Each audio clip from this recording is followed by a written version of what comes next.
अस्सलाम वालेकुम मेरे प्यारे दोस्तों, क्या हाल है? भरावां सारे ठीक हो सन जी जनाब। अज जा रहा सा मैं जरा जीटी रोड पर ते बंदे पाने पे अगे एक्सीडेंट होया, बहुत खतरनाक एक्सीडेंट होया। चलो तुसें कि मैं दसना, वीडियो बनाना, शेयर करना तुसां दा भरावां दा।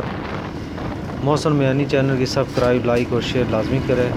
सब भरावां दी सख्त ज़रूरत है इस चैनल की। ते वीडियो अग्गे तको तो लाजमी शेयर लाजमी करे। अल्लाह माफ़ी दे जी।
जी अल्लाह माफ़ी दे जी। वो एक्सीडेंट ख़तरनाक हुआ है जी।